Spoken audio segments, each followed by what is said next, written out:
Welcome to the Chain Out Podcast with your hosts, Jeremy and Daryl. Hey everyone, welcome to season 2. Oh, you. Oh, I'll let you know here. It's episode 72. My name is Jeremy.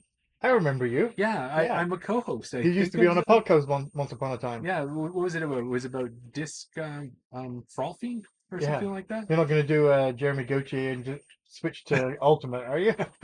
That was awesome when he did that. Yes, sir. Well, I'm back. For all of you who missed me last week, you probably didn't because we had such a great guest co-host last week. We did, yeah. Thanks. Shout out to Tim for stepping up. Mm-hmm. Really enjoyed having him on. It was an interesting experience.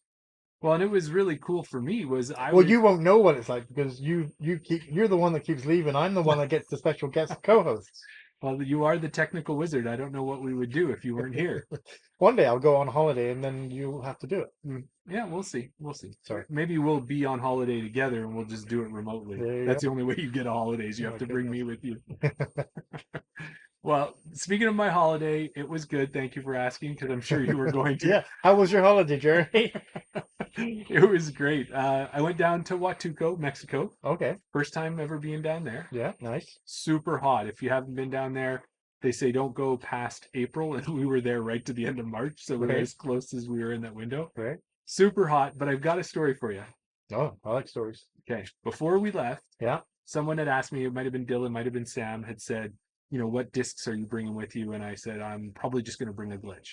Right. Well, that couldn't really be the case. I ended up bringing a glitch, a Roby, the Aquarian, an EV7 It was like everywhere I could tuck a disc into the luggage. Right. I brought one. And then one particular day we were going to go surfing, and we were going to go to this place called Playa de Bocana.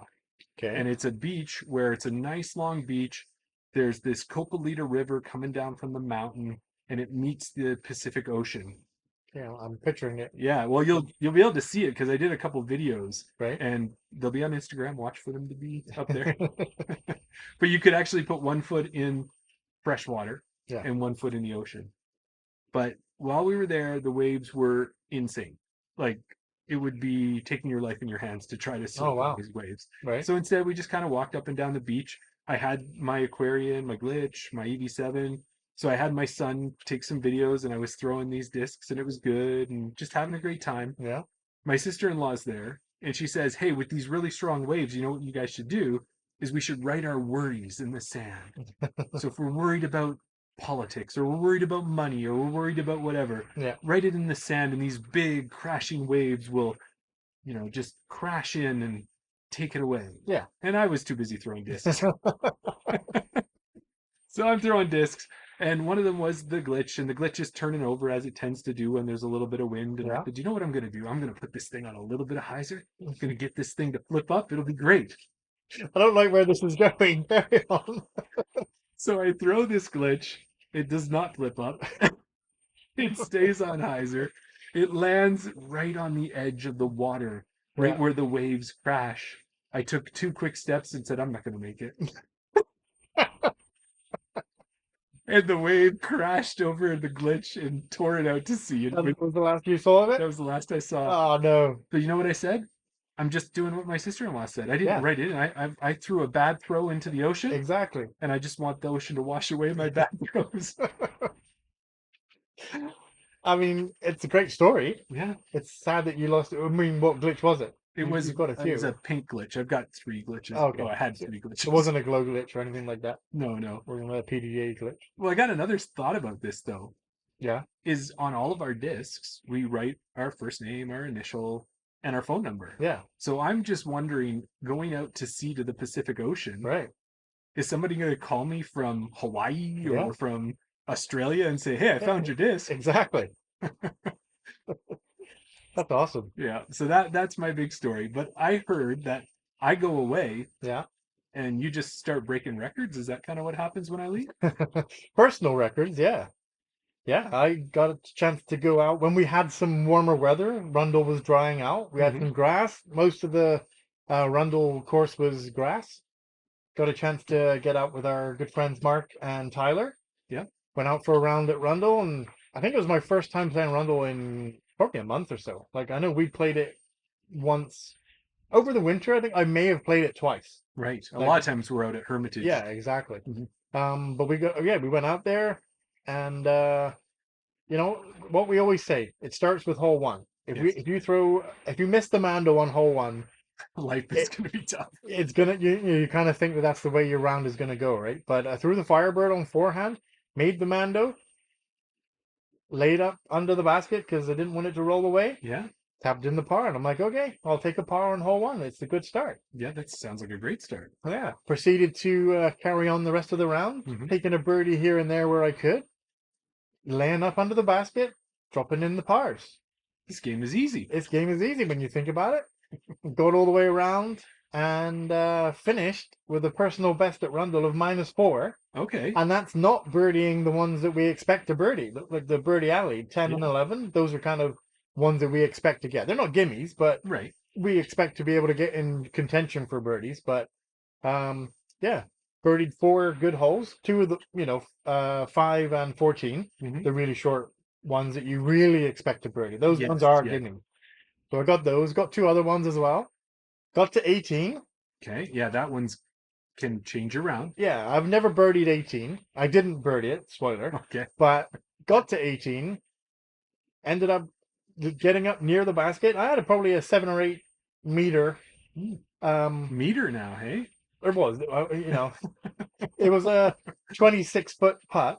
Gotcha. And I tapped it in for par. And I didn't say anything because I'm not one of those people. Like, I don't like to check scores because I think it Mhm. affects me. And I don't like to say, I don't know if I really believe in it, but if I say, oh, you know what?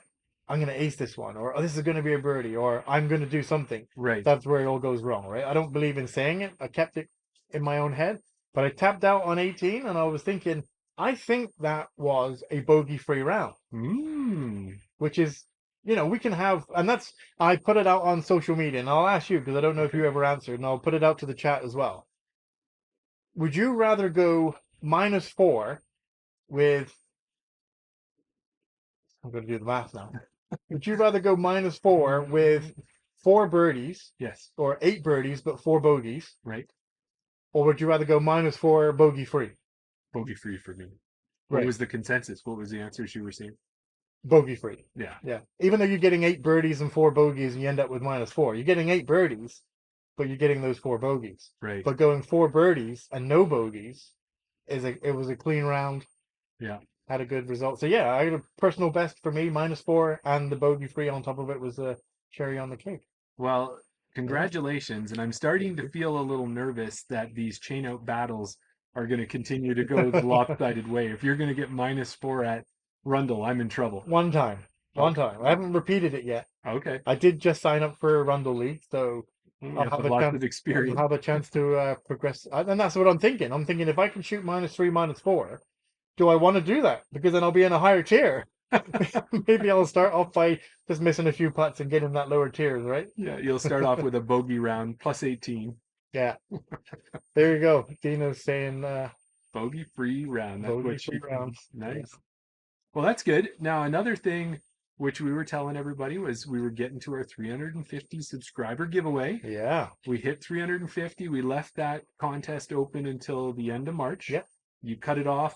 Boom, like karate chop that thing right down and shut the door. On Instagram, it was end of contest ends March 31st. Gotcha. And then Some random time or midnight 31st. Okay, Yeah. gotcha. And then sometime on April 1st, I remembered, I was supposed to close that contest out. So it was open for a little bit longer, but I did close it down. It is finished now. Yeah, okay. And did you do you did the wheel spin? We talked about We've done the wheel draw. spin? We've Okay. done the draw. Okay. Do you want to know who won? Because I've got it ready. I want to see. You want to see who won? Let's do it. Let's do this. And this was done earlier today. You Okay. ready? I'm ready. Let's go.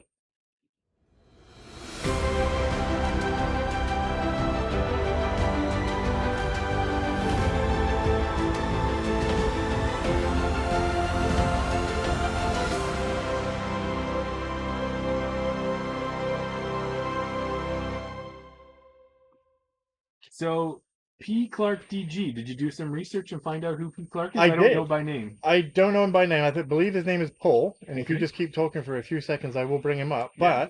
But the kind of kismet thing, that I did find out. I did, look him up to see who he was or where he was. Yeah. He's actually a Prodigy ambassador for Canada. No way. Yeah. So he's So probably pretty Peter excited. Peter Clark. There you go. Well, Peter, you've got a Prodigy bag coming your way. BP2V3 backpack.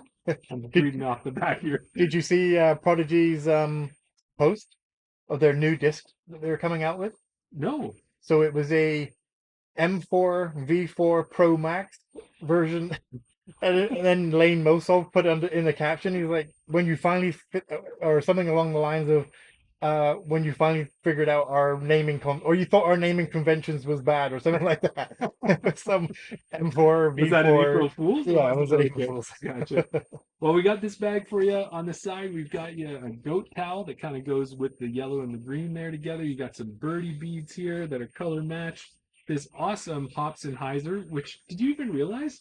It kind of matches the hops Oh yeah. on there. Oh, look at that. It was meant to be. So our buddy Mark Thompson got that warship in there for you.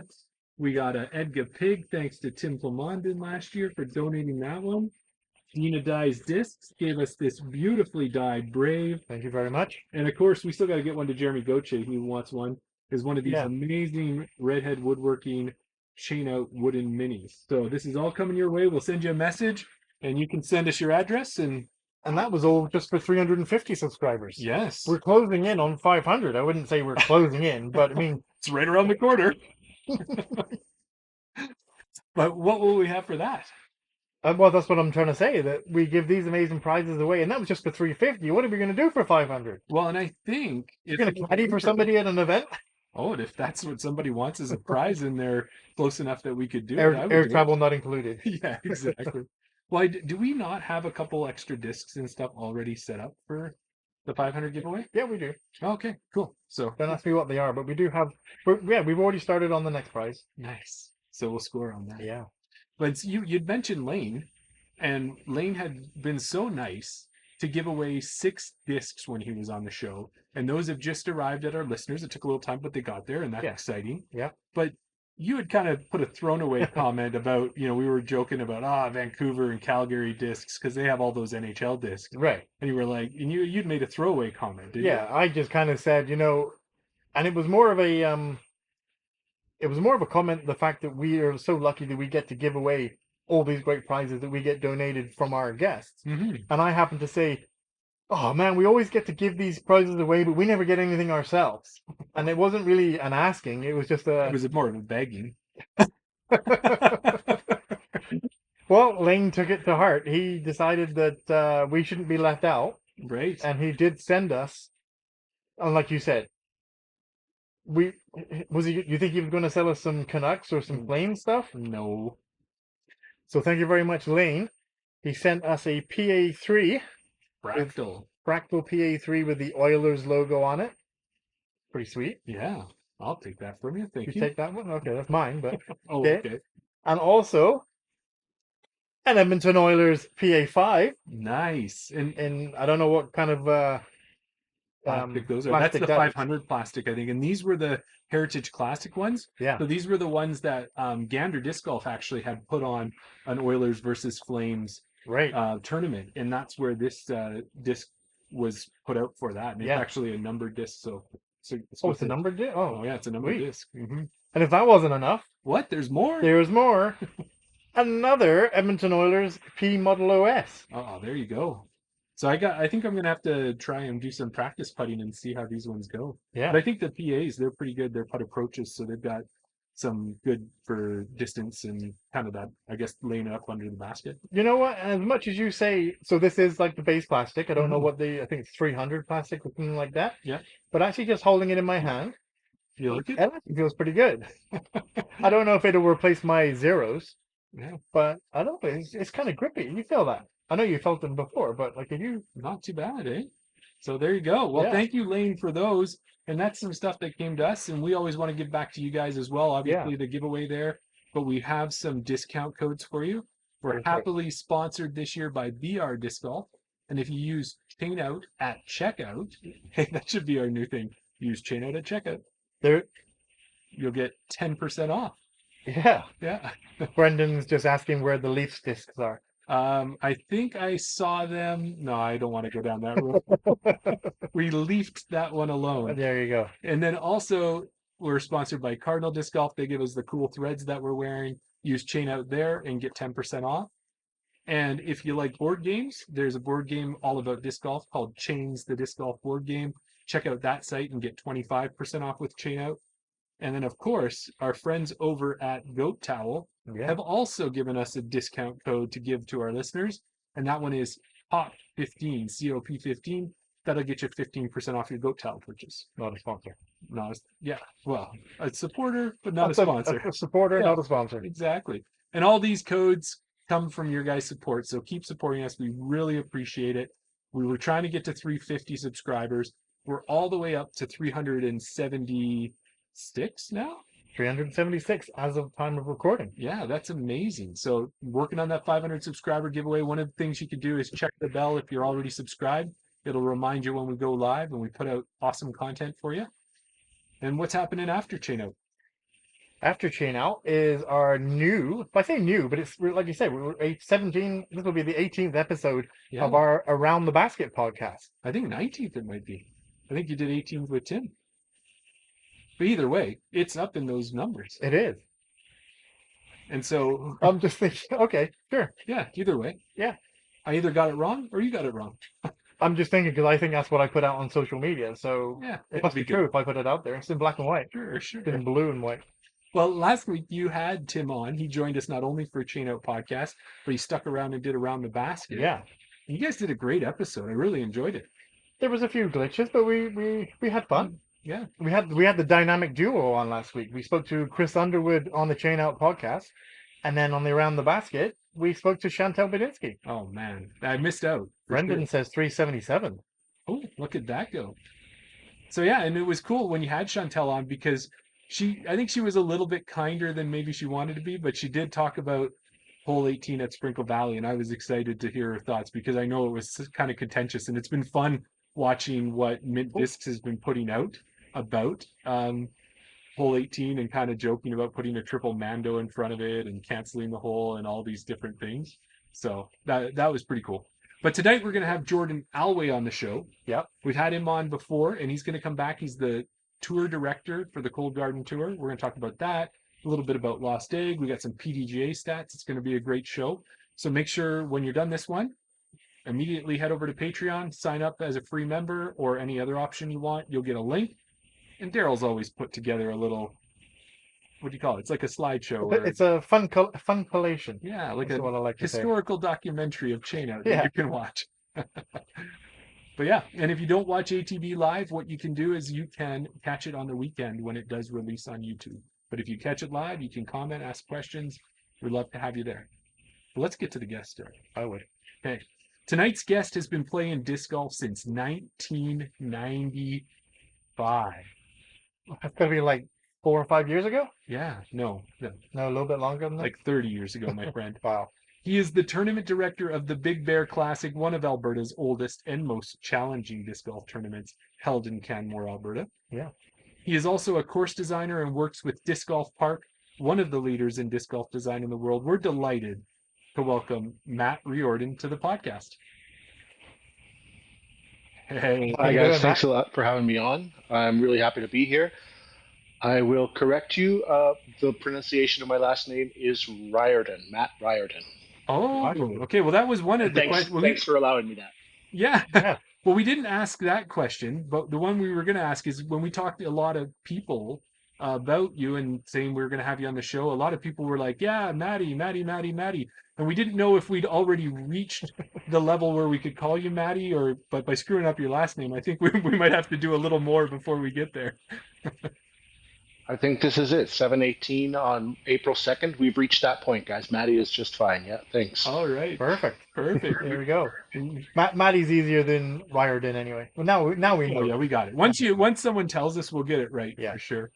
But I don't know with that, Maddie, on a few of our older episodes, we've had some fun with some names like Fritjof Farga Green and trying to get some of those ones. Even Max Forgetniks, we were trying to make sure we got that one right. So I was going to send it to you in email, and tell you it's pronounced Riordan, not Riordan, but Thomas Germain helped me to realize that that's not the best idea. That's right. Yeah, that was a funny thing. I just finished watching the Gold Eagle coverage and saw that was his fun fact, and Yeah, we were both laughing about that. Hey? yeah. Yeah. I don't know what That it is was fun. Yeah.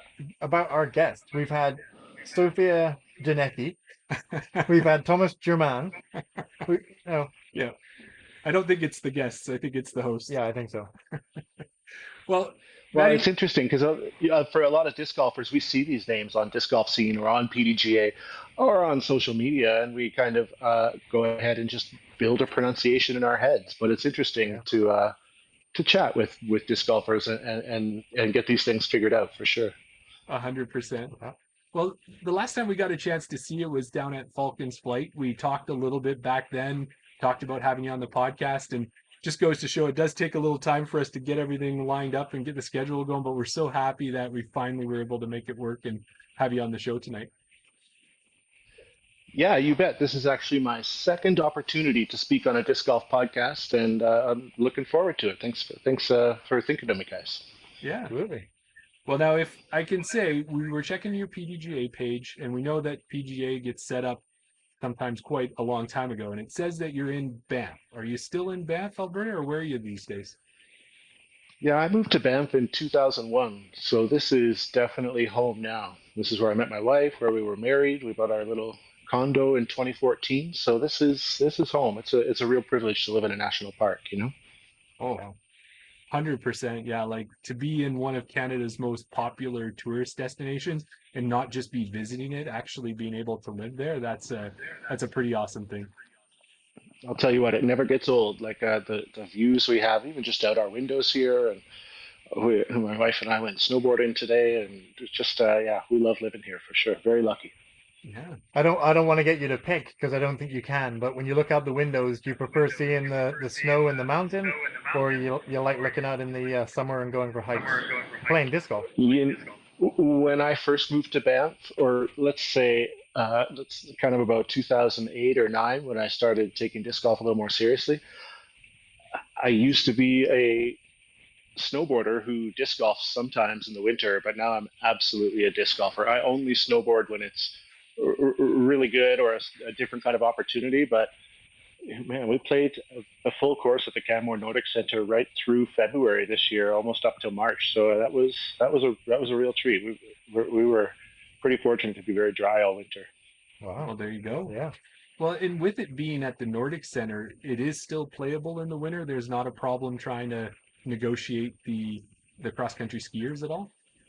You know, half of the course is closed in the winter to keep disc golfers off of the groomed ski trails on some of those really steep hills. You know, there's national level biathletes and cross country skiers that train there. So to keep the disc golfers off of the ski trails, we just closed down the course. So it's kind of like holes 6, 7, and 8, as well as 14 that are closed, that are groomed ski trails in the winter. But we've got a few safari holes, and certainly if you're not familiar with the safari, holes 1 to 5 and 15 to 18 are all good to go in the winter. Okay. Well, yeah, that's good to have it available all year. And it's always nice to see when disc golf and another sport, usually cross country or Nordic sports, can come together and share the use of the land. That's always a good thing to see. It's a great way to use the land all year long, not just 50% of the year. Yeah, of course. It's important to remember that facility was built for the Olympics, right? Built for Yeah. skiing in the Olympics. The mountain bikers, the orienteers, the hikers, the picnickers, and the disc golfers are all, we're very lucky to be able to use that facility. Yes. Yeah. You mentioned the mountain bike in there. That's the only time that I've actually had a chance to go to that Nordic Center. Where in relation to, I mean, I guess I say the mountain bike track, but I mean, I'm sure there's tracks all over the place. But a friend of mine went there to do a 24 hour 24 hours of adrenaline. mountain bike. Where would that be in relation to the disc golf course? The 24 hours of adrenaline race runs uphill from the day lodge, whereas the disc golf course is downhill from the day lodge, kind of between the day lodge and town. Okay. There are some. Recently, there was it's called an enduro cross trail, with wooden features and stuff for mountain biking. So we're talking about, wall rides and jumps and drops and stuff like that. And that was Right. kind of built through a few holes of the disc golf course. But for the most part, the desirable mountain bike trails at the Nordic Center are away from the disc golf course. Right. Gotcha. Actually, it wasn't for the 24-hour. I remember it was for a off-road triathlon. Oh, So okay. where we parked, there was a lake off to the left, I believe. Mm-hmm. That was what you remember? That's what I remember. And then we went out, when I went there practicing with him, we went off mountain biking to the right. I believe there was a Yeah. black. There's different levels of mountain biking as well, right? Yeah, absolutely. There's a lot of different trails. Some trails, Riders of Rohan, and that go up the east end of Mount Rundle. There are, they get into that stuff that I would never ride my mountain bike on. Right. It's not really stuff for me. But just like some of the best skiers in the world, some of the top mountain bikers in the world are from this area, from the Bow Valley, or in Canada, are from Bow Valley, and yeah, there's some really great trails around for sure. Right? Yeah. Well, Matt, when we get onto the Chain Out podcast and we have our new guests on, we want to find out how they got into disc golf. But we do things a little differently here. We come up with an origin story for you based on a movie. It may or may not have anything to do with how you got into disc golf.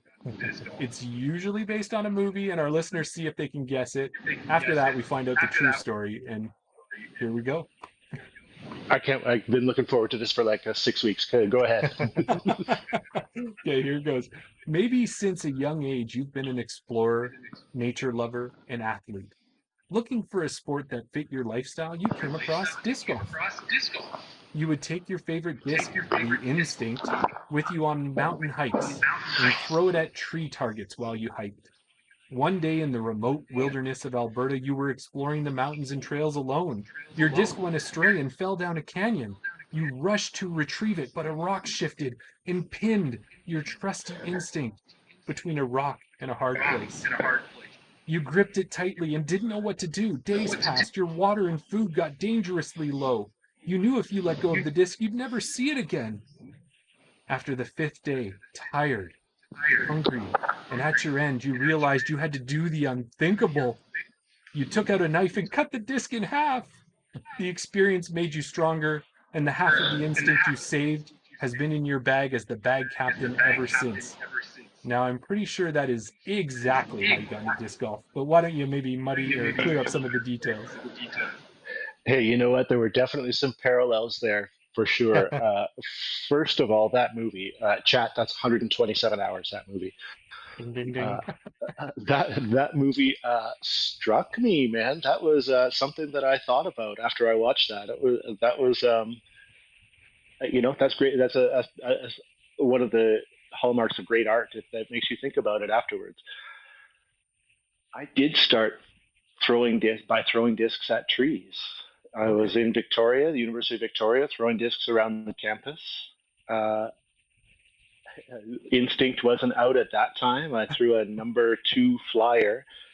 But yeah, that was interesting that you that was part of it.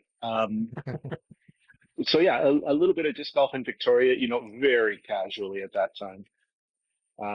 When I moved in 2001 to Banff, the Canmore Nordic Center became a favorite place to hang out during the day. But I work and still just had a couple of discs. I think I had a Stratus and a Focus. Okay.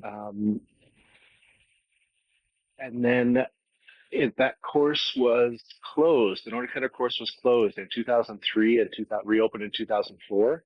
Okay. But I didn't start playing again until about 2008. And at that time, it was with some close friends, and we would bump into some locals out there. And, there was like goatee guy and ponytail guy and cigarette guy, because he always had a cigarette. And it's interesting because, ponytail guy and goatee guy and cigarette guy, those became some of my closest disc golf buddies over the years. Right. So, interesting going from the tiny little bubble of disc golfing with your small group of friends and driving out there together. And if one person gets a new disc, then everybody wants a new disc, to actually trying to learn and figure out what these discs actually do, and going out to throw discs not at a disc golf course just to see what your discs do, to every single day thinking about disc flights and how's my bag looking, and do I need to find a different slot, do I need a more overstable, or so I didn't get a PDGA membership until 2013, but those 5 years between 2008 and 2013 were formative. I definitely had the bug, and I definitely wanted to get better and improve, and yeah, that's kind of the origin story. No, that Years ago, and everything else is on pdj.com. You can pretty much hear the story for that's where I got the parts from 127 hours. You really got to check out his PDJ. Exactly. I'll wait for the trailer. Can I just get you to check your earphones, Matt? We're getting a little bit of echo feedback.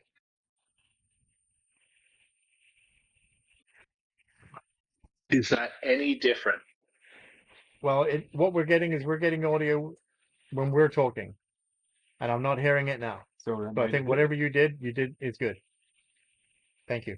Me in the loop. I want it to be pleasant enough for the listeners, for sure. Yeah, that's right. They only want to hear what we say once. They never want to hear it twice. So it works out well. I've got a bag of Doritos off screen. I'm waiting to finish afterwards, for sure. Well, there you go. So, Matty, I was going to say, so when you're flashing back and you're saying ponytail guy and mustache guy and that type of thing, you never did say which guy you were. What would you have been? There was a time when I was Big Matty, the big guy, I guess. I'm pretty tall. I'm like 6'4", over 200 pounds, like well over 200 pounds. So yeah, I think I've been Big Matty for a while, and then yeah, maybe I'm Big Bear guy now. I'm the Big Bear guy. Nice. Yeah, I like it. That works. Well, and you'd mentioned too that 2013 was when you got your PDGA membership. And there must have been, I think we've had a couple conversations when we talked to Carrie Neal and such, that was there a couple events at that time? Because it seems like a lot of the local Western Canadian disc golfers who've been around a while, 2013 was their PDGA membership year. I've noticed that. Was there a specific tournament you were going to? Yeah, it's interesting. I did not play in the Big Bear Classic that year. I did play in a couple of tournaments in Calgary, and went up to Edmonton. Certainly in the following year, went up to Edmonton, and after 2013, I definitely had the bug, and like drove 4 hours in a snowstorm for an ice bowl, just to disc golf with other people. Um, Actually came home with a sweet Edmonton football team barbecue, so I still got that on my porch. Nice. I cleaned up in the raffle that year. But yeah, sorry. I can't recall if there was one specific tournament, but going back into those days, guys, look, it was not like register immediately, or there was no pre-registration. Right. There wasn't even that much disc golf on Facebook, really. Certainly not on my Facebook in those days. Mm-hmm. But we're talking about 30, 35, 40 people at tournaments. Oh. A lot of tournaments didn't even have amateur divisions. There were no player packs, right? It was just like you would hear about this tournament from that dude with the ponytail. Got a Paul Ferrand. I know he's a big fan of the podcast. That ponytail guy is Paul Ferrand. That's awesome. But you would hear about the next tournament from these guys at the course, or that's how I found out about them, anyways. So it was very different at that time. The whole scene. I could not really speak because I was pretty new into it and not all the way into it in 2013. I couldn't really speak to where that increase maybe came from. Right. But looking back on some of those tournaments, I was looking back at PDGA of some of the Alberta events, and certainly the Big Bear Classic. The Big Bear Classic wasn't even on a PDGA sanctioned event before 2012 or 13, I think. Yeah. 2009 was the first, but certainly not all 25 editions have been PDGA sanctioned. Right. A long way since those days, those 12 years. Yeah, for sure. This goes to talk about the community of disc golf, right? When things are not even listed, if it's just word of mouth or the previous event that you were at telling you that, oh yeah, the next event is going to be, you know, whatever date and time, just show up and you're in. Yeah, that's for sure. And I feel as though that might be something that we need to, when I say we, I mean the sport of disc golf, we need to go back to a little bit. I mean, there's a lot of people out there on the disc golf course that don't have the club on Facebook or something like that, and Mhm. maybe something like throwing posters up at tees or something like that might be a different way to get people out, Yeah. different people out. You know, we talk a lot about growing the sport, um, and that means different things to different people. But I think that going back to that kind of grassroots organization could be a pretty positive thing. Build some more, a more sustainable growth than Yeah. what we saw over COVID. We've talked about it before, and I think we'll talk about it a little bit later. And we spoke before with Tim Pomondan, the president of Edmonton, or ex-president of Edmonton Disc Golf Association, that when you look at UDisc and you get the numbers from UDisc of the amount of players that play, is probably 10 to 15% of the actual players Mhm. that are actually playing the course. So putting up flyers at the course, you're going to hit those people that don't have disc golf scene, that don't have UDisc and things like that. You're going to get all those new players. So yeah, I think Yeah, that's a great idea. definitely. I would agree with you too. Well, Maddie, as you were talking about you're looking at your own PDGA scene there, one of the things I noticed, because you've been playing a while, that you played a number of Alberta Opens and Alberta provincial tournaments. You even TD'd or helped TD them. You were winning them. You were all over those tournaments in the day. Yeah, those And those were the days, I'll tell you. yeah. Well, it looks like the last one was in 2019, and that was well before the two of us even started playing and competing at tournaments. Like, tell us, what were those events like? Because I kind of feel we should bring them back. I The just want to Alberta interrupt you, Open. Maddie. I think we're still getting that feedback again. All right, yeah, let's take care of that. Yeah, like when you're speaking, are you hearing yourself like in an echo? Not an echo. No, Because I just hear my voice. when we're talking about, there's like a 5 second delay, and then we can hear ourselves asking the question. So I think somewhere, how are you listening to us? Just on your earphones? Correct. Should I Okay, go back? Should I drop them? Maybe let's try it. you can try it.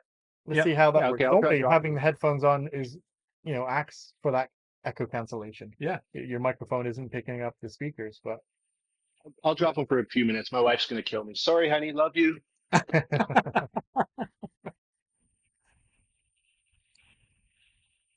A nurse and she's studying right now, so she I think has her earplugs in. I think we're good here, boys. okay, Okay, and sounds as good. long as we, oh, I don't hear an echo. Do you? No, I think it's gone now. All right, we're winning. For now, let's try it. Yeah. So if we go back to that one, now was what were those tournaments like? And I really do think we should be bringing them back and having them in Alberta again.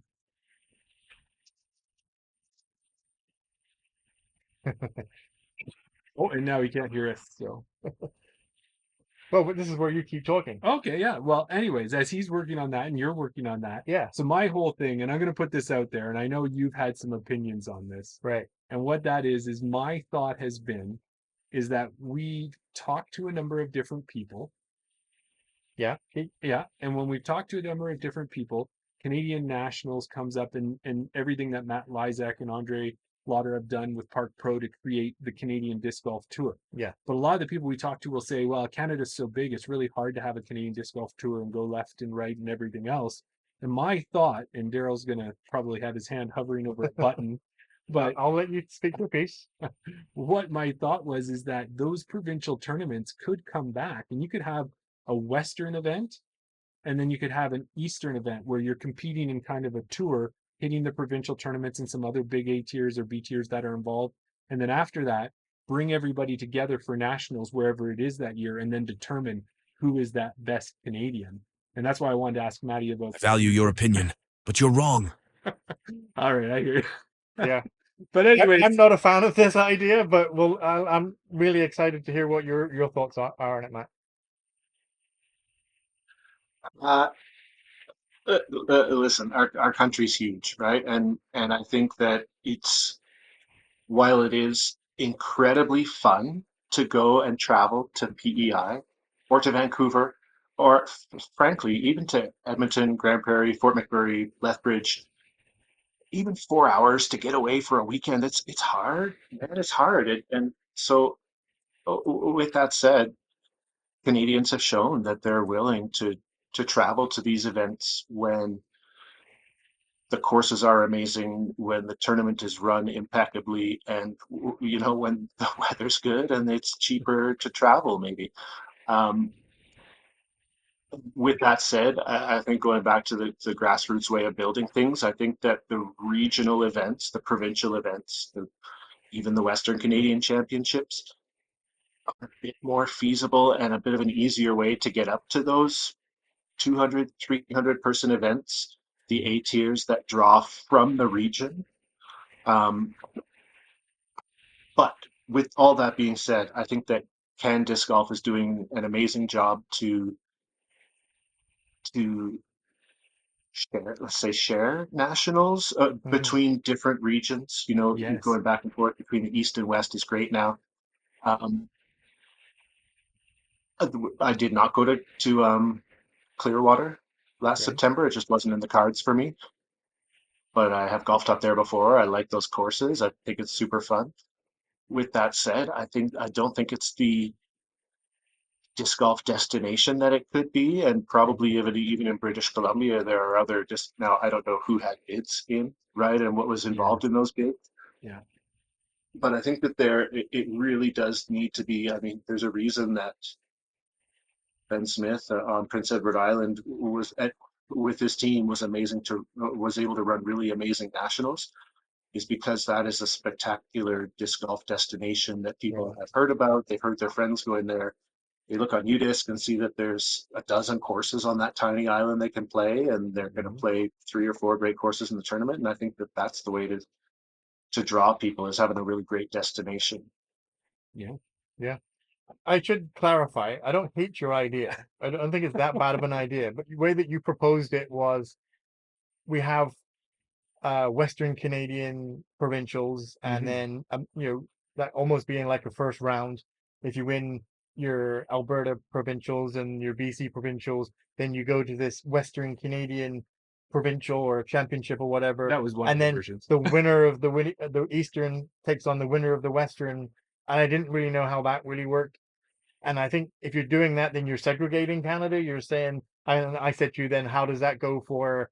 Does that mean that AC will never go to Foxwood Right. because that's a Western, or he's the Western and that's an Eastern tournament? Like, what if he qualifies? What if he wins the Western provincial and he wins Foxwood or the Eastern? Yeah. He's going to compete against himself, Well, he or just does he proved take up that there's no spots? one else to come after him. Right.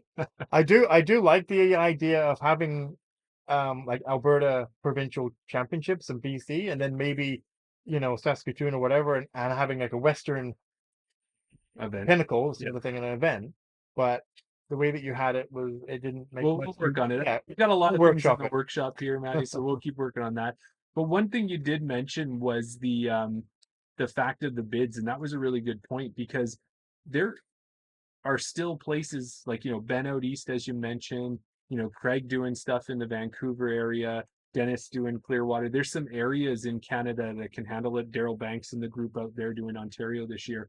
But I don't think there's as many places in Canada as people might think who are equipped and have the volunteer base and have the courses in the standard that we'd like to have to hold a national. So I think we always got to keep that in mind as well, that the people who are doing it are putting in a ton of work to make it happen. That's 100% it. I mean, I think that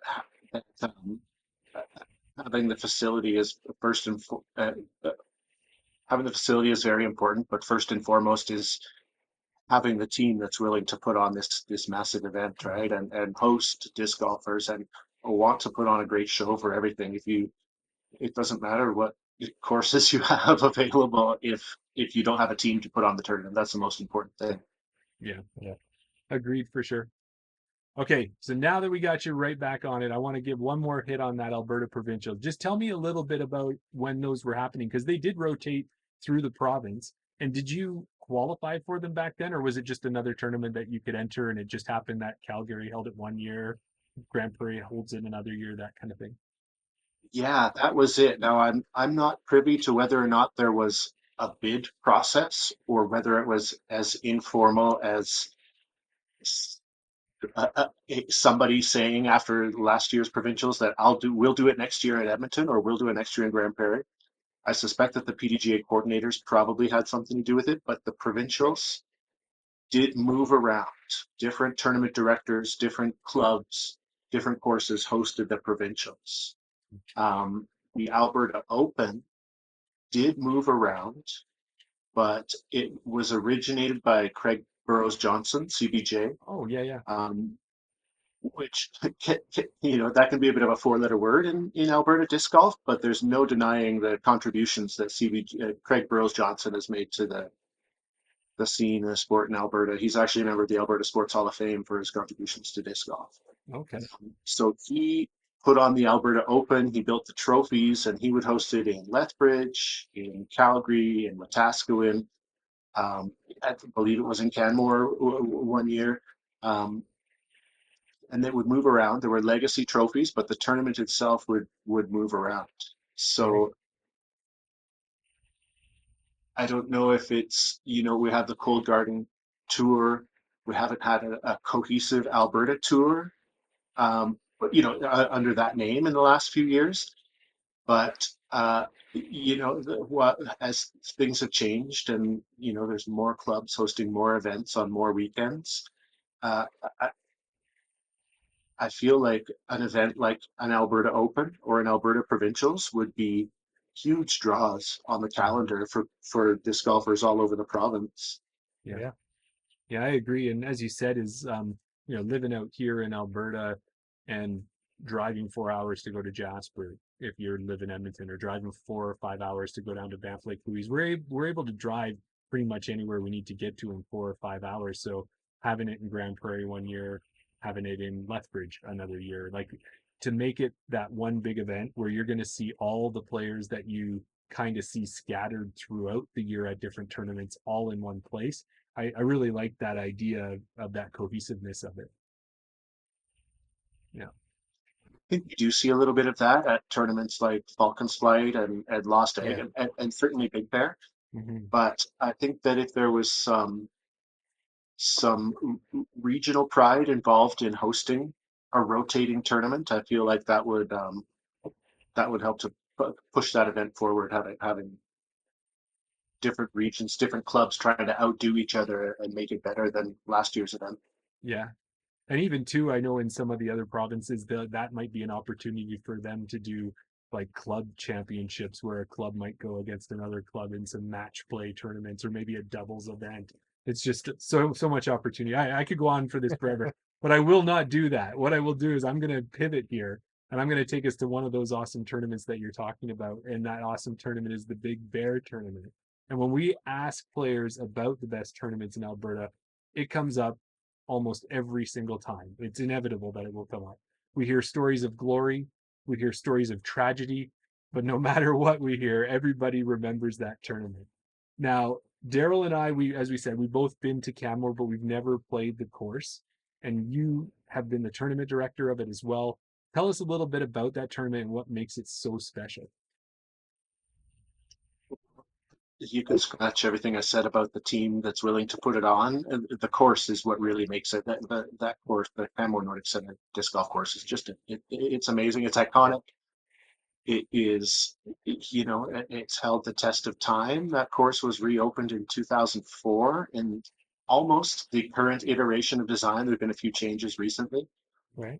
but it still challenges disc golfers. I mean, the Josh Smiths and Noah Higgins of the world are certainly going lower than disc golfers went in the past. Yeah. But that's because they're throwing farther. It's not because the putting is easier or the greens are easier to land on. I mean, they're more complete golfers now than they were 20 years ago. But the course has really stood the test of time as far as distances and gaps and individual challenges on shots. Really tricky, tough upshots and trying to stay on fairways because it's certain death off of the fairway. That's a great challenge for any division, MPO to ME3. Yeah, absolutely. So how long have you been TDing this event? I did my first Big Bear Classic in 2016. Okay. Um, Wally and Rudy ran it for 1 year Okay. as a as a favor to me because I wasn't quite ready to do it by myself yet. So that was 2015. Great. Previous to I think I'm a year behind. Did my first in 2017. Wally was 2016. Yeah. Mike Minifee, another Canmore local, a buddy of mine who lives on Vancouver Island now, ran the tournament for 2 or 3 years. Okay. Previous to that, it was a Canmore local called Fitzy, Steve Fitzsimmons, Okay. who lives out in Exshaw now. So uh, the Big Bear Classic was not on PDGA, and I was not able to get in touch with Fitzy, so I don't really have details or, frankly, even some champions from those days. Right. Right. Um, but so my involvement started in 2017.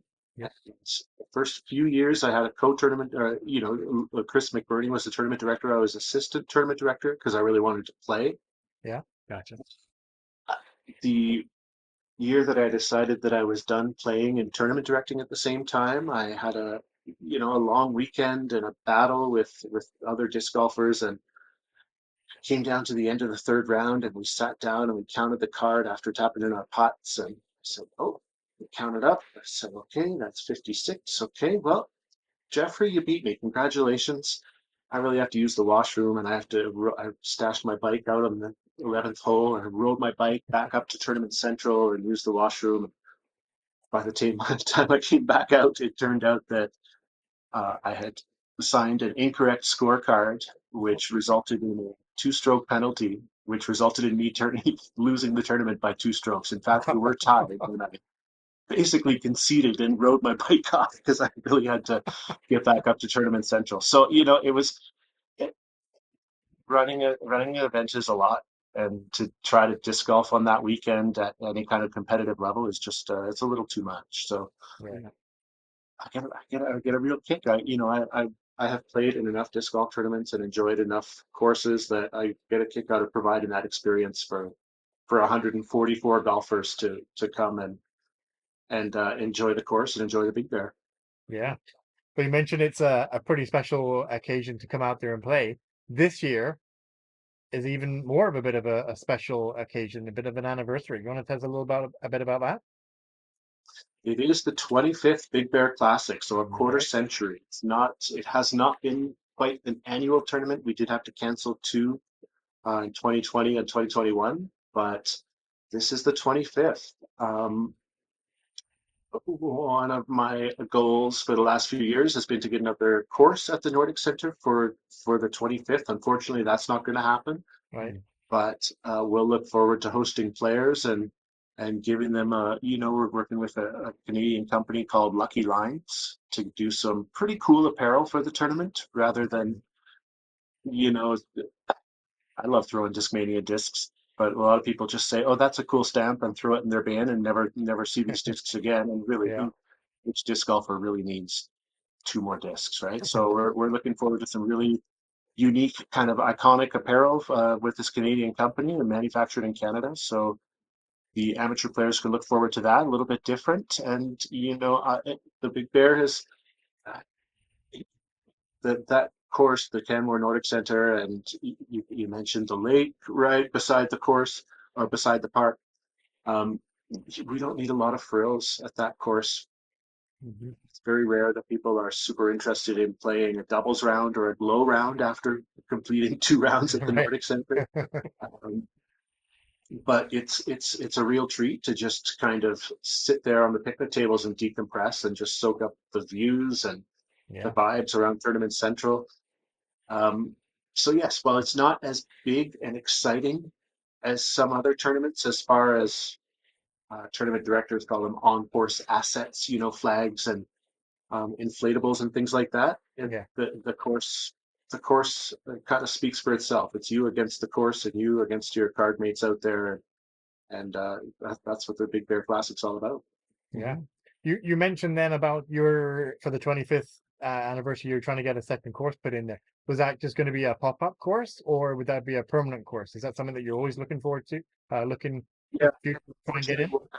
it won't happen this year, but the astute disc golfer will notice that when they come to Canmore, it doesn't look like it used to. This all winter, they've been building a fire guard, a Canmore fire guard. So that includes mechanical harvesting of these forests around us, right? And Okay. bringing down all these trees to reduce fuel, to stop a wildfire that would be coming through this valley. Yeah. Fortunately, disc golf and fire smarting go hand in hand. So there will be opportunities in the future around the Canmore area. Whether that happens at the Nordic Center or elsewhere, there's certainly some promising things in the future. Okay. It's awesome. Yeah, that is great for sure. Well, with 25 years, you told us about your experience there riding your bike and actually missing out on that tie to go into a playoff. But come on. But I'm thinking being in Canmore and being in that environment, there's got to have been some stories about either wildlife out there in the middle of a tournament or maybe weather or something. Do you have any particular story you remember that was eventful? Yeah, well, the tournament's not called the Little Bear Classic. There are bears around the Nordic Center, and I mean, sometimes these bears are little. We have had, a mama black bear and two cubs literally wandering across the wax test area where we warm up, Okay. as well as out on the course. Um, Alberta disc golf legend Rudy Faulkner has the distinction of having the gnarliest injury at the Canmore Nordic Center. He broke his femur on hole Oh, 5 in whoa. 2014, which required a full medical evacuation from the Canmore Nordic Center staff. See, as far as stories go, I mean, there's you touched on it in the intro, guys. There's triumph and heartbreak and aces and chain outs, and Yes. it's one of those courses. There are a lot of trees. There are some hyzer shots, but you can't throw these hyzers anywhere you want. There are a lot of trees on the course. Sometimes those trees kick discs into the basket, and sometimes those trees kick discs way deeper into the tree. So yeah, there's a little bit of everything, is there? Yeah, yeah, sure. There you go. Well, one of the other ones that as I was doing some research to Maddie, is I saw, and we were talking about our pronunciations, Armdga, I think is how Daryl wanted to pronounce it. But I was like, no, man, it's the ARMDGA. But anyways, It's a little softer and smoother. It's Yeah. Armja. It's a soft G. I love it. Is there an umlaut on there or something like that?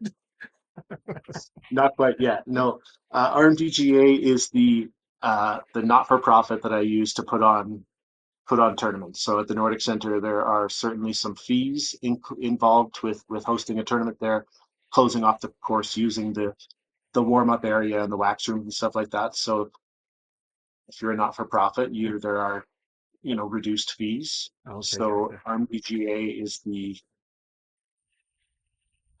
it's not quite completely inactive, but it only comes out for disc golf tournaments. Gotcha. Yeah, it comes out of hiding for that. It's almost maybe like a big bear coming out of There hibernation you go. for a tournament type. Give us a follow on Facebook, but please don't be too upset if the site itself is not heavily moderated. Gotcha. Well, with that, we had a question actually come up from Brendan in our chat, Mhm. and it was one that we kind of had in our list too. Is with your involvement, and as we get into the disc golf park and your course design later on, is there been attempts or thoughts beyond the Canmore Nordic Center to try and get a disc golf course in the national park or maybe in some of the other areas around there? And if so, what are there barriers to that, or how does that go? Um, there, Parks Canada is. We're actually having this discussion today I was having this discussion with my wife. Parks Canada has a mandate to, um, it's we want to. Parks Canada wants to host people in Banff. This is Banff is a visitor center for Canada's flagship national park, one of the busiest national parks in the world. Yeah. Right. With that said, there's a ton of space around here, and a lot of it will be great for disc golf. Um, One thing that I've learned through some of my experience is that having another entity attached to an application to Parks Canada for a new course or a pop-up course for a tournament or something like that, having another entity attached to that application goes a long way. So Right. whether that is the town of Banff or another entity around this area, I think that I think that those people have a lot more experience working with Parks Canada, and I feel like attaching myself to a business or a government, local government, is the best way to go forward. So the town of Banff is kind of working on proposals and a bit of a land swap with Parks Canada. And there, I don't want to get too much into it, but I also don't want to be too secretive. There's a golf course around this area that's also interested in disc golf, right? So Right. Okay. going through that kind of stuff is not necessarily my forte, and I'm really happy to have other people to work with on it. Gotcha. Mhm. So if we're reading between the lines a bit, is that there have been some discussions. There's nothing solid, but it's always something that's in the works or trying to happen. Is that correct? Or Accurate. Yeah. okay. Yeah. So things are things are happening. Yeah. It's not falling on completely deaf ears. There was some changes in the upper administration of Parks Canada in this area. Well, the superintendent of Banff National Park, Okay. which kind of enabled us to, to propose some new ideas. Um, so yeah, we'll see. I'm wary of getting too far ahead of myself and saying we'll have a course in Banff next summer. Right. That's been a dream of mine, obviously, but it's a little more challenging here than in other places. I understand that in um, Bay of Fundy National Park, and I saw in the chat there, Prince Albert National Park has a small disc golf course. Yeah. It's not impossible. It's definitely not impossible, and but it's also not just convincing a small municipality, because the municipality's on board, right? Yeah. They want their residents to have something that's easy and fun to do, and you can go spontaneously and flip flops, and you don't need to pay big money or book a time or have a dress code. These are all things that are exciting for municipal governments, uh, but that's not the only entity we're dealing with here in Banff. Right. Exactly. As with any big project like this, there's so many moving parts and everybody always has to be on the same page, but it's good that there's communication and things look positive, so that's always a good thing. Mm-hmm. Now, if we want to pivot just a little bit, if there was a course going to be going in, maybe one of the ski hills or the park, like you said, I'm kind of maybe a little bit leaning towards the fact that the people putting in that course might be the disc golf park. Would I be right in thinking maybe about that? Do you want to tell our listeners a little bit more about the disc golf part and what they do? That would be pretty likely. That would be pretty likely, I think. Um, so DiscGolfPark is a Finnish company, started in Finland in 2009. They have expanded to North America. It was US. They expanded to the US in 2012. Mm-hmm. But in Finland, and I think they see a similar opportunity in Canada, although we do have some geographic restrictions. In Finland, every small town that you go to has some baskets in the ground, whether it's 3 in the park or a little 9-holer, something at the school. Yeah. Um, and then regionally, there will be bigger courses, more desirable courses for people who have got the itch for disc golf. Right. I think it's a fairly well-known fact in the disc golf world that Finland has the most courses per capita, Mhm. and there are some similarities, right? Certainly in British Columbia and the western part of Alberta here, geographic similarities, small small population centers spread, fairly thinly around a massive landscape.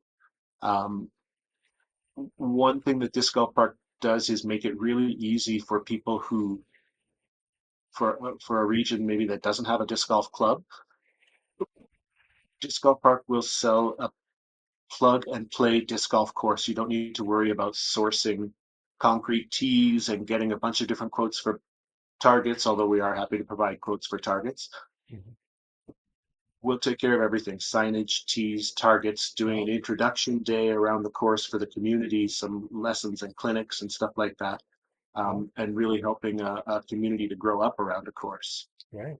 So that's the main thing that Disc Golf Park will do. With that said, around here, there's a bit more of maybe a can-do attitude, right? There are people who have heard of disc golf and think, well, nobody knows that local park like me or that ravine behind town like me. So I'm going to approach the town, and I think we can build a disc golf course, right? One of the benefits of having a professional designer coming in is that not only is the course going to be safe and built in a sustainable way so that we're not, eroding walls to ravines or cliffs or anything like that. We want to make sure that this course is in the ground for a long time, right? Mm-hmm.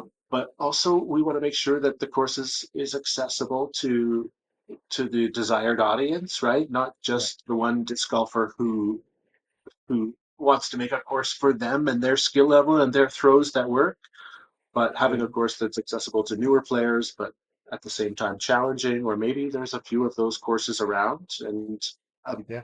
a town or a city wants a course that will draw disc golfers in from other area, bring in some disc golf tourism or some out of town dollars, and that's certainly something that we can provide as well. Yeah. Looks like they got all bases covered. Well, and it makes a lot of sense too, because exactly as you were saying there, I could just see it as like, yeah, somebody goes out to build a course on their own, and then all of a sudden it's a 222-foot left-hand throw course, just perfect for them, but nobody else can use it. Or it's the opposite. It's all 500-foot bombs that, most of the people who are trying to be introduced to the sport in a tourist area where people come from all over the world, that's maybe not the best way to set up a course. People heading out there with their starter set. Yeah, exactly. exactly. Or just their local dollar store frisbees, as we hear, and we want those people out there too, right? Yeah. So because that's going to get more people there.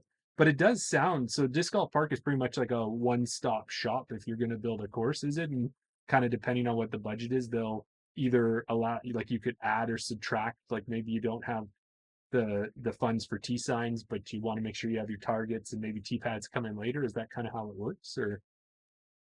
Yeah. Now the recommendation would be obviously to to install the full package immediately. And should there be more desire, there can be some adjustment. We can install a second set of tees or another set of sleeves for baskets. Um, but I think that initially having some baskets in the ground is amazing. And however you're marking some tees, particularly if it's the first course or the only course in a 100-kilometer radius, which there are still some places like that in Western Canada, right? Yeah.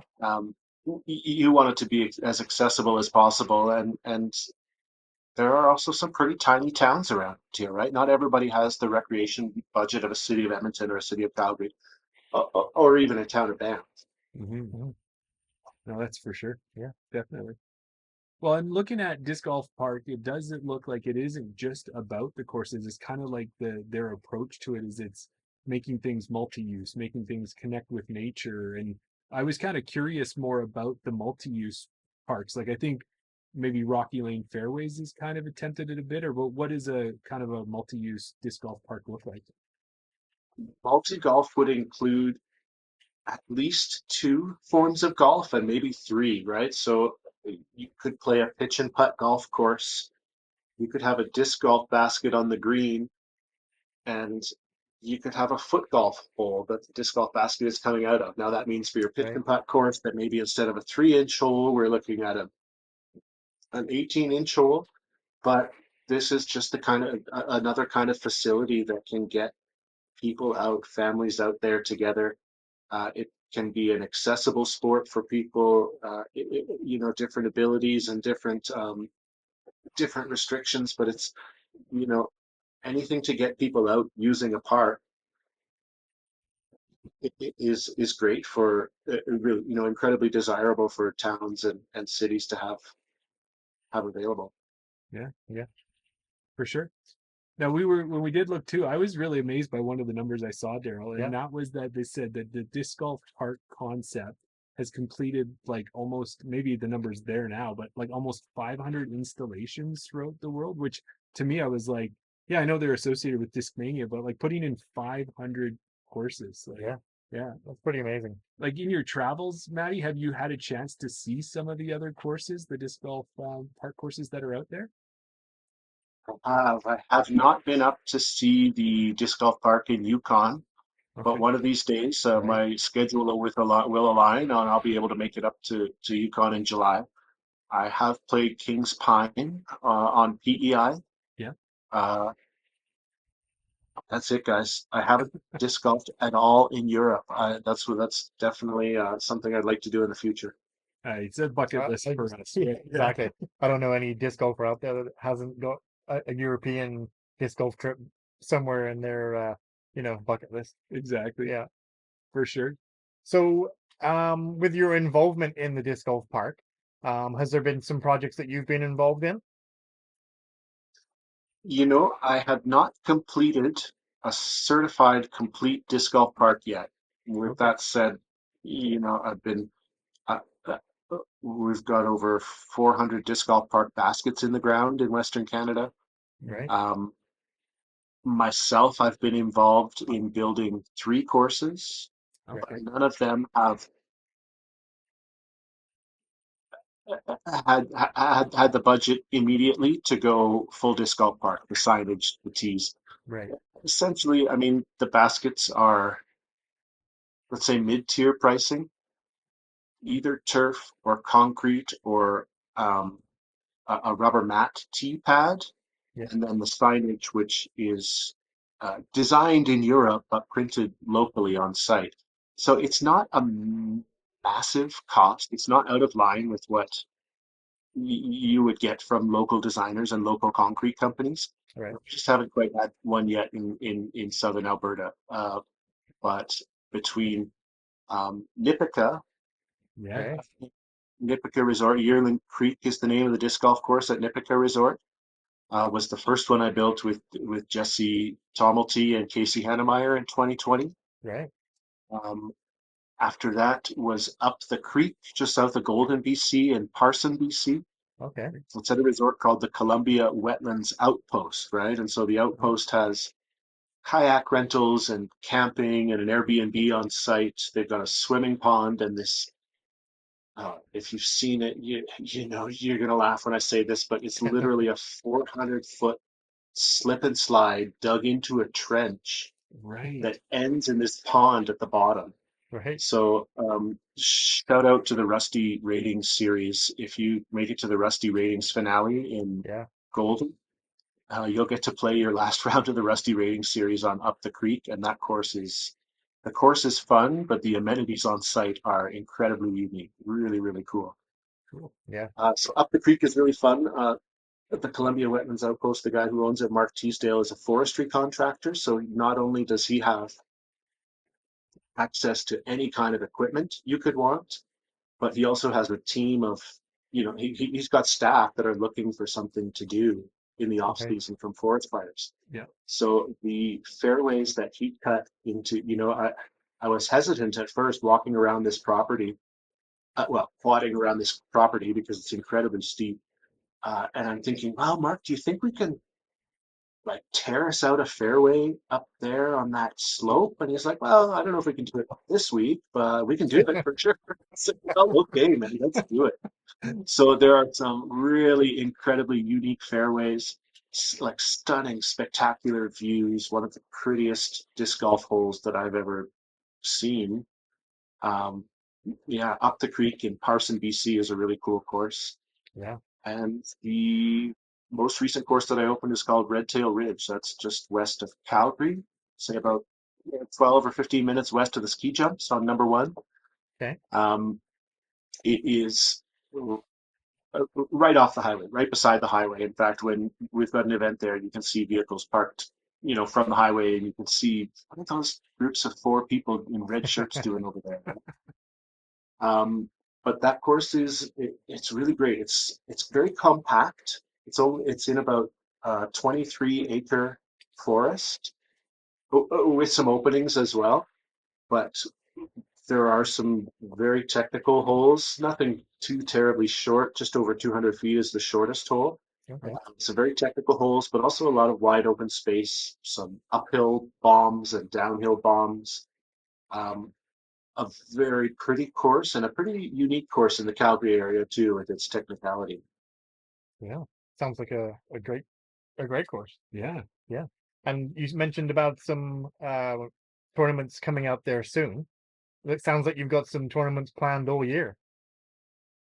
You bet I do. Yeah, for sure. I'm going to do a Canadian women's event at Red Tail Ridge. If any ladies or juniors are listening, the CWE events that are happening in Edmonton, Calgary, Canmore, Lethbridge, I think Red Deer, and that Red Tail Ridge are a pretty fun way to get out there with a slightly different vibe on the course, right? It's going to be different from your average tournament with, I love my middle-aged dudes, and you guys do too, but there's a lot of us there at disc golf tournaments. So there's to be around a tournament central with a different vibe can be a bit more inviting to people. So Mm-hmm. May 24th is a Canadian women's event at Red Tail Ridge. Check it out on Disc Golf Scene. Mm-hmm. There is going to be an NADGT event in June, June 7th at Red Tail Ridge, and then the NADGT Nationals will be held at WJ Homestead and Red Tail Ridge August 27th and 28th, 26th, 27th, the weekend before Falcons Flight. Nice. So those are some of the big ones that are happening. We mentioned a little bit about a team or match play event. Yeah. I'm trying to get something like that going at Red Tail Ridge as well. There's not a lot to fall back on as far as formats for that kind of event goes. So just trying to figure out exactly what's going to be fair and inviting to people. And basically, guys, I'm trying to figure out what the ratings average is meant to be for a team. Right. Right. Gotcha. By looking around and thinking, okay, look at these 48 or 72 disc golfers and who might register and who's going to be on a team. And yeah, it's a fun thing, a fun exercise to think about, but I'm looking to put it into practice this spring as well. Oh, Yeah. that's I awesome. know while I was looking at the course and all that, that tournament stood out to me. Just reading what you have in the about section on Disc Golf Scene there.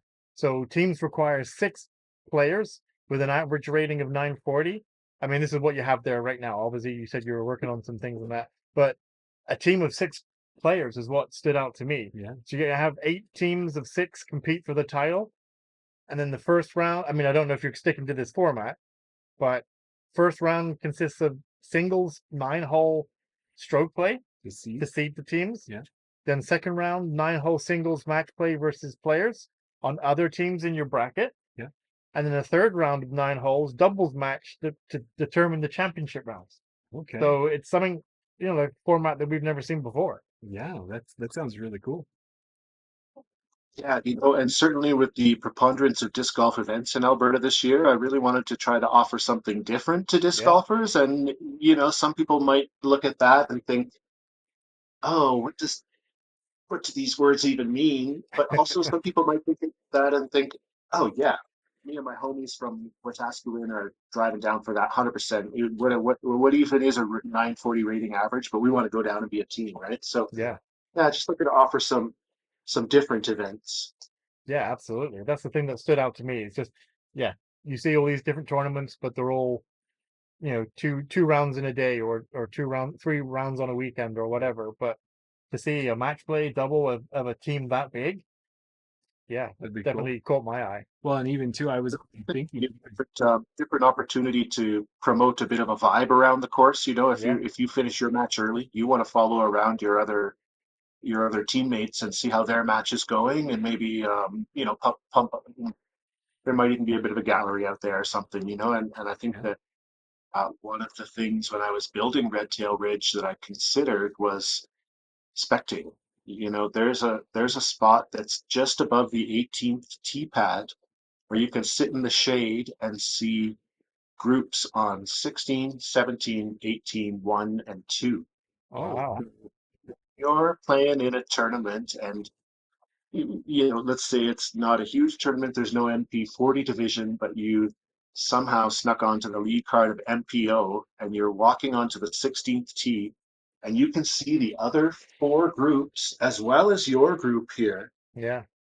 And then you're on PDGA Live checking the scores. It's a really cool. It's a really cool moment. I really love that moment for disc golf. You know, yeah. makes it a really fun Sunday afternoon. No, I like it. Absolutely. I just wanted to just jump in the chat.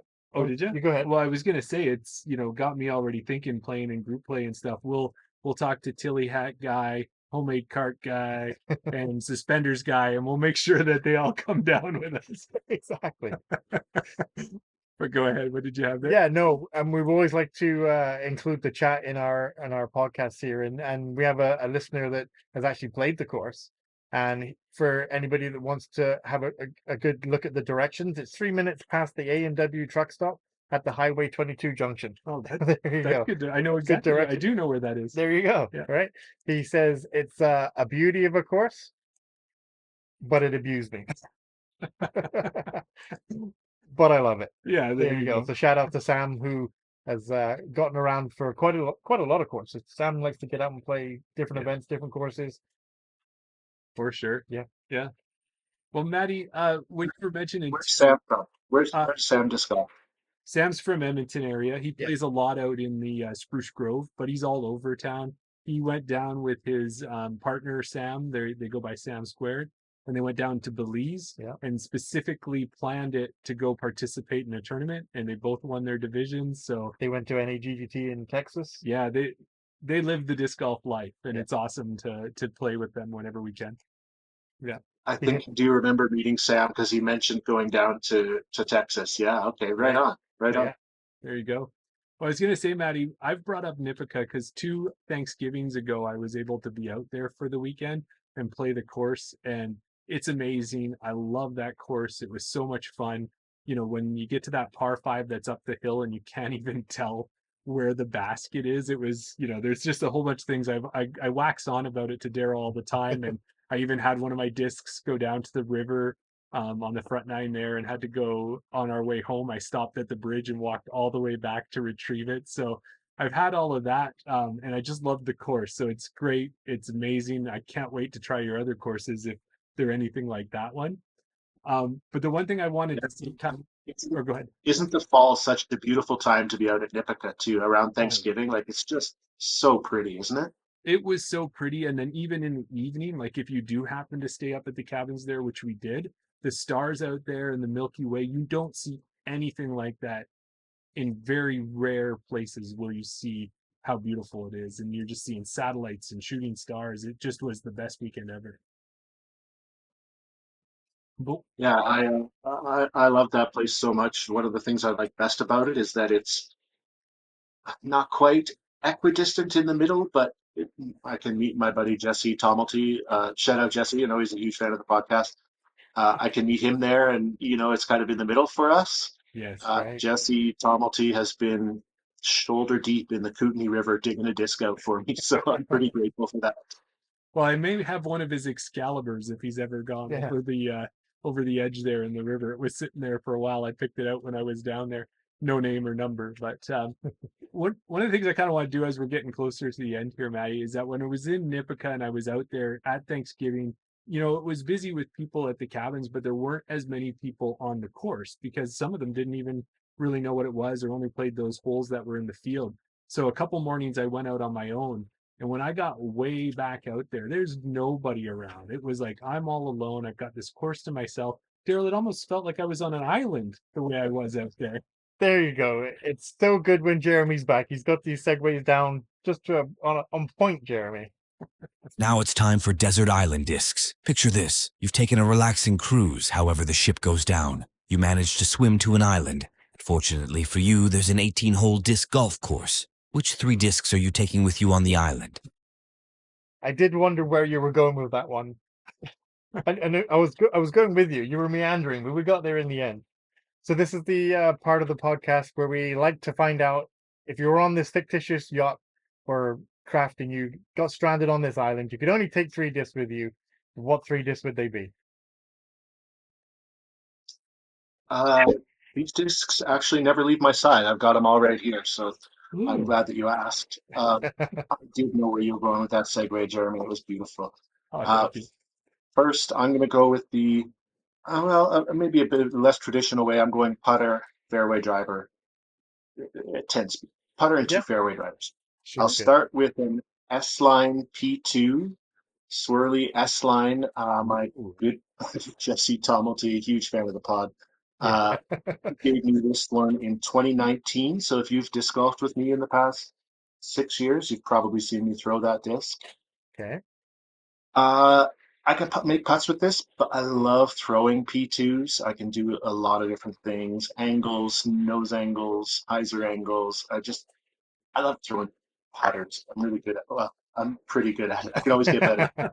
Uh, Next is an FD. This is a Sea Line Glow Sea Line FD. It's a Yeah. Night Strike. It was a Night Strike. It doesn't have a stamp anymore, so it's just a Glow FD now. My good buddy Connor gave this to me. He's a huge fan of the pod. Shout out Connor. Um, I think this was from 2018. And if you've disc golfed with me in the last 7 years, you've seen this disc. I Yeah. love this thing. I don't throw it in winter though. I recently put it back in the bag, and I'm really thrilled to have it back. Yeah. Um, I can throw this pretty straight, but again, it'll hold angles. So I can push it, not quite as far as my 12 speeds, but definitely as far as my 9 speeds. Right. So yeah, an FD is something that everybody should have. And then this PD was in my disc golf bag when I went out, but any PD will do.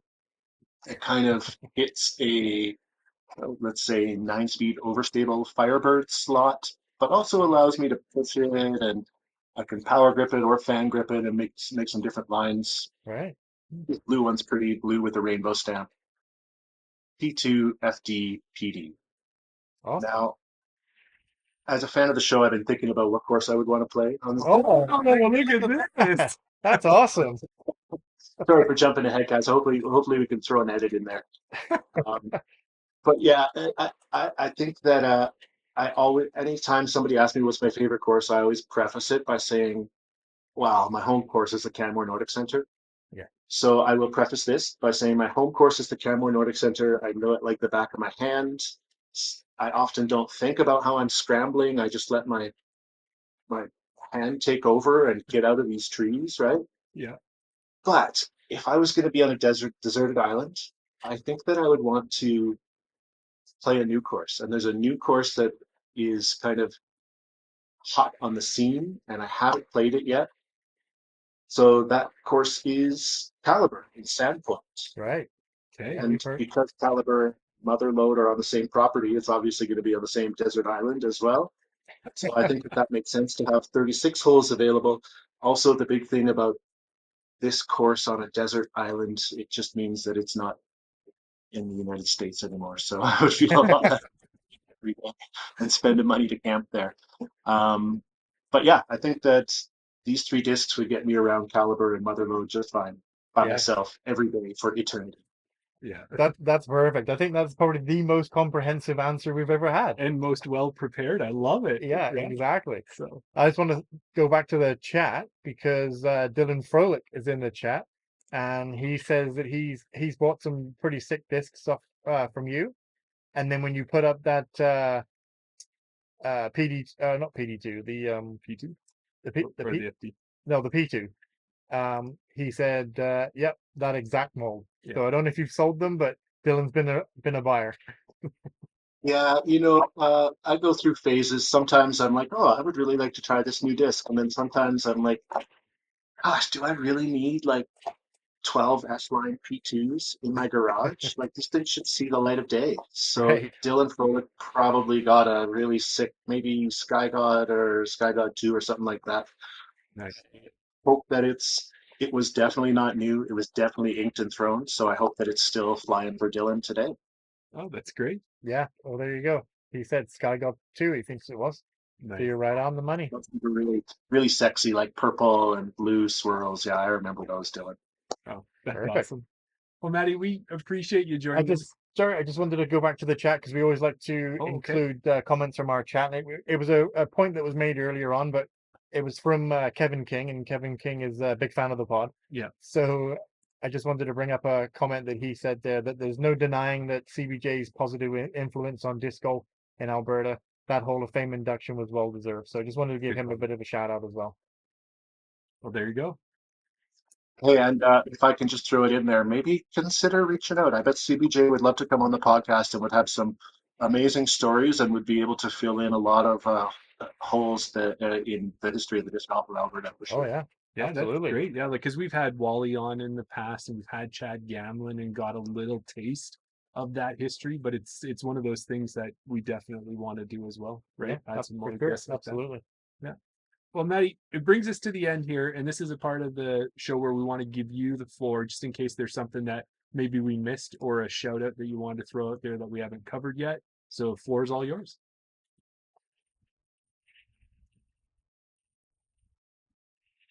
Deep breath. Join Discmania Discs, hashtag not a sponsor. Please feel free to reach out. You can probably get my email from the notes down here, Matt.Riordan at DiscGolfPark.com. If you've got any questions about this kind of stuff, come see me at tournaments this year. Come see me at the Big Bear. Keep your eye on disc golf scene. I don't always have 3 months ahead of time to build a tournament for Red Tail Ridge, but often they'll pop up, 3 weeks ahead of time. So keep an eye out on disc golf scene. Come out and play Red Tail Ridge. And also a shout out to the people who are pushing the game forward in Alberta. The Disc Golf Association of Alberta is kind of in the shadows compared to some of the clubs and tournaments and things like that get a lot of hype in Alberta, but DGAA is doing some important stuff as far as accessibility goes this summer, and looking forward to push the game in Alberta. The Cold Garden Cup Tour, tournament directors, league directors, people who are doing clinics. It takes everybody to grow a scene. It's not just one people or one club or one association that pushes a scene in the province forward. It takes everyone. So if you think it would be cool to run a match play tournament and you don't know how to do it, just throw it on disc golf scene and do it, right? Because it takes everybody to do these things. So shout out to everybody. Thanks. There you go. Well said. I don't know if we're going to have a chance to get down to Big Bear Classic this year, but we met you at Falcons Flight last year. Are you heading to Falcons Flight this year? That is pretty much a non-negotiable for me. Yeah. But with that said, I might have to try to negotiate something this year. I would say that it is 100% certain that you'll see me in Bearberry on at least one of the days, hopefully all 3 of them this year. Oh, that'd be awesome. Perfect. There you Well, go. the other thing too, Maddie, is Daryl and I have talked about it, because I talk about Nippic all the time. We've heard about Wycliffe, we've heard about Caliber. Like I said, maybe not at this time, but when we talked about maybe doing a trip down that way, we definitely have to stop in Canmore. Maybe we can look you up and play around, head over to Rocky Mountain Flatbread, have an awesome fired pizza, and just make a day of it or something. And I don't know how you'd feel about that, but I think that'd be a great day for me. Absolutely. Yeah, you bet, guys. Feel free to reach out anytime you're coming through town, and I'd love to show you around the course and probably show you my best pizza in town too. Sounds good. Sounds good. Thanks a lot, Maddie. It was great talking with you, and we'll catch up with you this year for sure. Thanks, guys. We'll see you around the basket. Whoa, There you on go. fire. Man, we got another guest host opportunity. There you go, right? Perfect. Thanks, Maddie. Thanks, guys. Thanks. Daryl, oh, what an awesome guest, hey? Perfect. Yeah. So, like, I knew a little bit about Maddie from Park Pro, Yeah, seeing him we've on seen there him. on the podcast with Matt and Andre and that, but it was really cool kind of getting that history on Big Bear Classic. Yeah. You know, I knew that through him, he sponsored with Disc Golf Park, but really didn't know that much about it. So it gave me a good chance to dig in and then also to hear what he had to say. Yeah. I mean, we say it always about our guests, but it's just what we love, right? We love fun, and it's not. We're not asking the same boring questions to the same professionals or the same guests. Right. Every guest we get on has a different aspect of disc golf, has a different history, has a different mindset even. Yeah. It's just so good just being able to pick their brain. Well, and on top of that, to have a guest on the show, there's no doubt he's a listener of Chain Out, right? No doubt at all. He's a big fan of the pod. Yeah, exactly. And his friends, which is good too. Yeah. So that's always nice to hear that too, right? Because we know we've got the listeners in the chat here and that, and we always wonder, are we really getting out there to people? Yeah, And I guess we are. So that's awesome. there you go. I like it. And if you've listened this far, thank you so much for listening. If you're not subscribed, what the heck are you doing? Subscribe to us on YouTube. Daryl's going to throw that up there. There you go. Follow us on Facebook. Add some comments. Click that bell. What else do the cool kids say? Like and comment. Like and comment. There you go. And if you've done all that and you want to support us further, go check out our link tree. You can support us in a one-time way by buying us a beer. We'd love that. Mhm. Or you can go to our Patreon and check that out. And there's a free level and other levels you can support us. And part of being with our Patreon, it gives you the opportunity to join us on Around the Basket when it's live, Yeah. which will be coming up after this episode.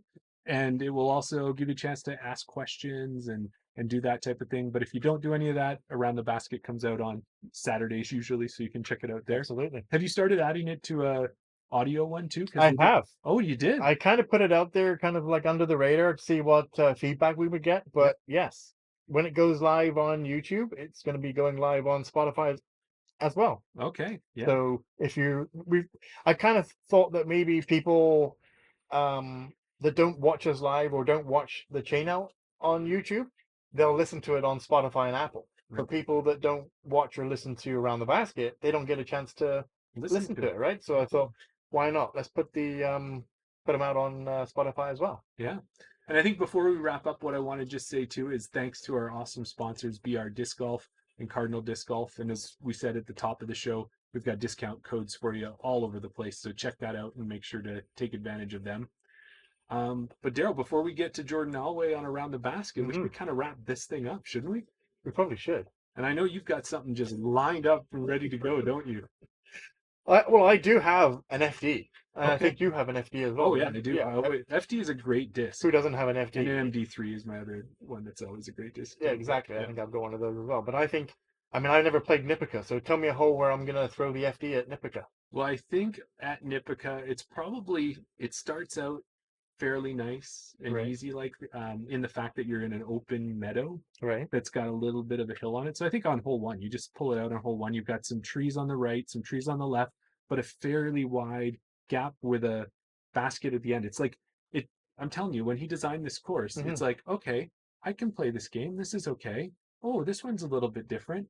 Ooh, there's a little drop off there. Ooh, I'm in the middle of the woods. And Right. it keeps wrapping up every step of the way. So hole one is what I would tell you. Okay, so we're going to take the FD. Yes, We're going to head out to hole one at Nipika. that's right. We're going to throw it downhill. Pretty straight. For Pretty the straight. First one, yeah. Okay, so pretty flat. Yeah. But we're going to throw it out on a nice big hyzer. Yeah, and it's got to get that nice glide of that FD. How I far? think it's in like a 7.6, if I remember right. So Something like that. yeah, so it's about the right distance. 7601, I think. Just, probably that edge, that 222 feet. No, it's maybe like 257, 268. Okay, so it's within our range. Oh, yeah. Yeah, we'll throw it out there. Maybe we'll throw it out there on a bit of anhyzer, get a nice S turn out of it, get a nice flight. Mhm. It's going to go out there. You're going to be looking at it. You're going to be watching it. You're going to have it on film because you're going to take your camera out there. Mhm. You're going to watch it. It's going to be flying on a nice, perfect S turn. Yeah. It's going to start coming towards the basket. But because it's Maddie's Glow FD, Oh, yeah. It's And gonna hit Maddie's those probably gigs. standing there taking a look and watching with us and telling us about that line. yeah, it's going to come crashing down into those chains. Of course it will. But because it's Maddie's FD, there's one thing it's never going to do. It could never possibly. Of course it wouldn't. Chain out! Thanks, everybody. Go head over to the ATB link right now. It'll be live. You'll have a nice video to watch. We'll see you over there.